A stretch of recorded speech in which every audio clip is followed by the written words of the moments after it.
Welcome to today's episode, welcome back to Spain. Today we're riding Denia to Valencia and we're pretty much on flat roads except for one giant climb in the middle. You have to flash up the profile, it's hilarious. It's properly like flat, flat, flat, flat, flat, boosh, down, flat, flat, flat, flat, flat. You know, it's a viewer's fault as well. This route was going to be completely flat along the coast, ease into it. Wasn't sure how our bodies were going to perform after a long time not bikepacking. And one of you guys, forgive me, I've forgotten who it was, told us to go through a place called Barks. And Barks is at the top of a big climb, so. Thanks, mate. Asshole.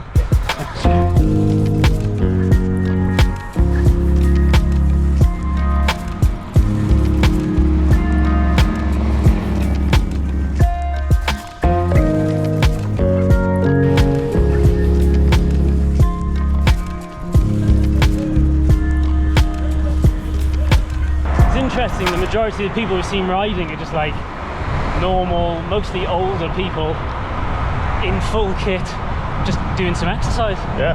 It's nice to see. It is really nice, isn't it? Yeah. The culture here for riding is just a bit better, isn't it? Yeah. Oh, without a doubt, a bit better. Massive understatement. Yeah. I just think so many more of the people that live here ride bikes just occasionally, you know, so they understand what it's like to be on the road. Thus, the drivers are a lot more tolerant and they're more used to seeing cyclists because there's so many around. So if you do want to go somewhere nice that's close to the UK, if you're from the UK, this is a very short flight away. You fly to what? Valencia, Alicante or Barcelona. It's all really, really good.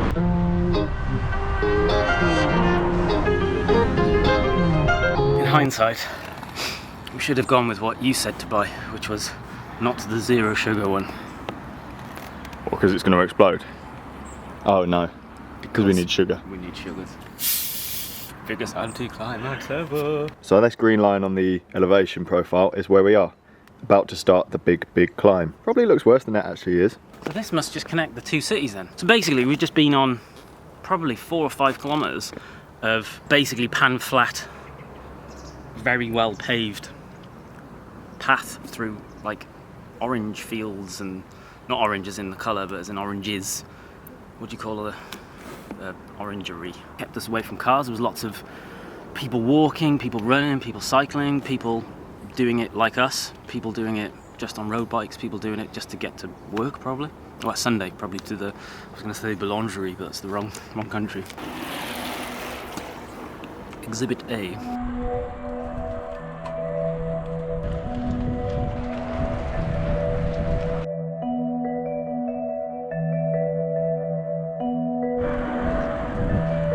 When the sky falls. Oh, copyright strike, I can't sing that, can I? I wouldn't worry, Jimmy, it doesn't sound anything like the actual version. What? Wait, who sang Sky Falls? Is that Adele? That's what the D stands for in the middle of my name. Adele. Jimmy. Adele. Adele Nichols.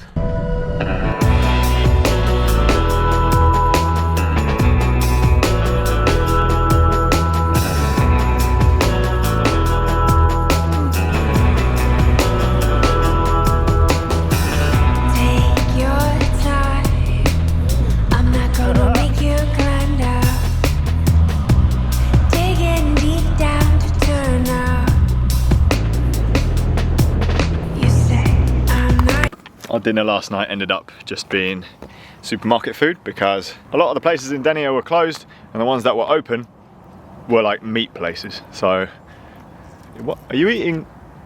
You're using baguette as a spoon. It was actually very nice. We ended up smashing a whole baguette each. So, we've got some left over. And that's going to be lunch today. Keeps things a little bit cheaper, which is nice, and you can get exactly what you want. Whereas on the road, you just never know what they're going to sell at a cafe. Unfortunately, we didn't go to the paella place in Barks because we don't eat paella. Did have some questionable patatas bravas yesterday. What was questionable about it? I quite liked it. Yeah, but it wasn't patatas bravas, was it? It was like deep fried crisps with sriracha sauce on top. Pardon me if I'm wrong, I don't think it's technically patatas bravas. We have now had some food, had some peanuts, dropped down from that climb onto a very long straight road which should take us all the way to Valencia. How are you feeling, Jimmy? This is Valencia. Technically. No, this is it. The hotel's just around the corner. Oh, that would be nice. Unfortunately, that's not the case. We're about 30k away, and we're going through like a kind of national park sort of thing. There's going to be a nice lake on the left, hopefully. We'll be able to see it. All going well, we should be back within an hour and a bit, so not too long. So see you then. See you then, guys. Bye. You've ruined the video now, Jimmy. Now, what am I supposed to do? We'll just teleport us into Valencia. But then you miss the like... So then it just goes like, whoosh, and then we're in Valencia. I wanted to film us going in, because it might be... Well, I'm expecting like an epic city. Yeah, but really good. going in is Valencia. Like, that's the same thing, isn't it?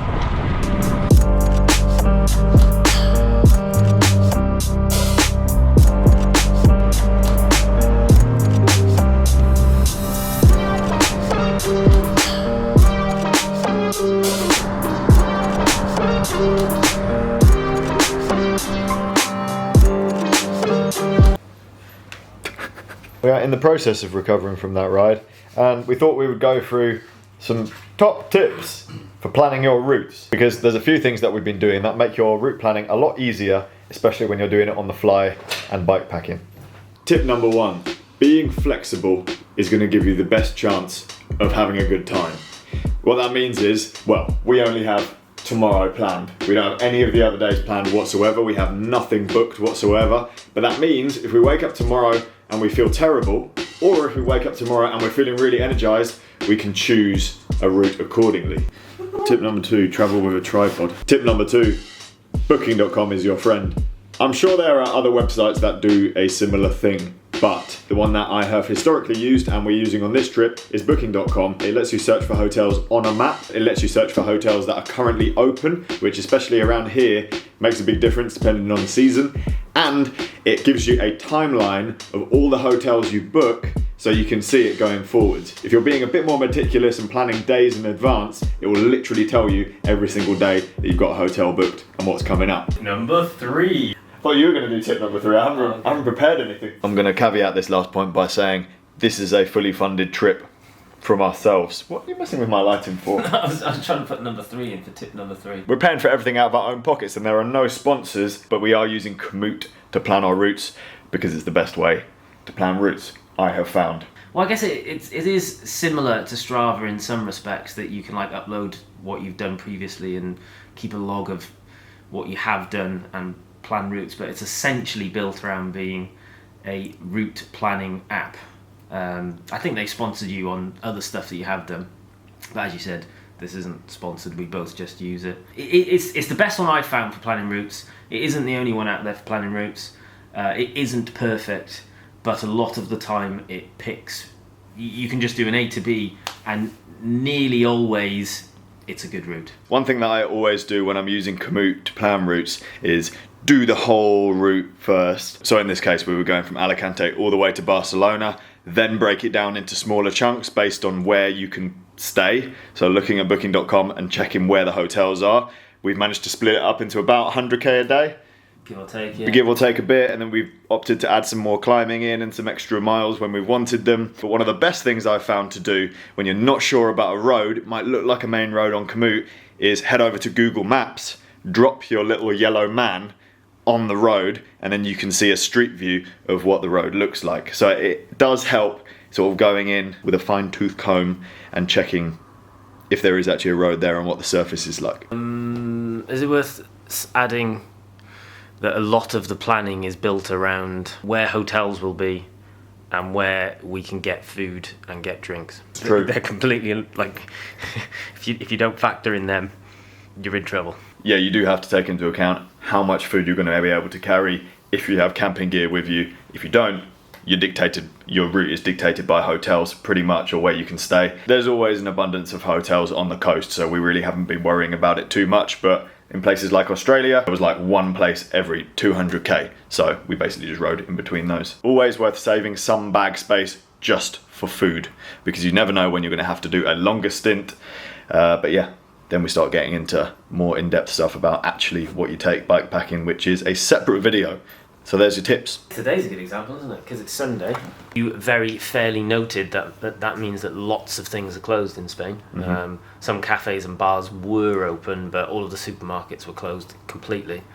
So that was why we stocked up yesterday on stuff, but that meant that today we had to ride with a massive baguette and some filling for the baguette until you eat it, and then you don't have to ride with it. Well, I guess you still do, but Technically, yeah. It's just stored somewhere else. That marks the end of today's video. Thank you so much for watching. Stay tuned for tomorrow, where we'll be riding a slightly shorter day, but a very scenic one, fingers crossed. And perhaps we will cover some more bike packing topic, which we have not decided on.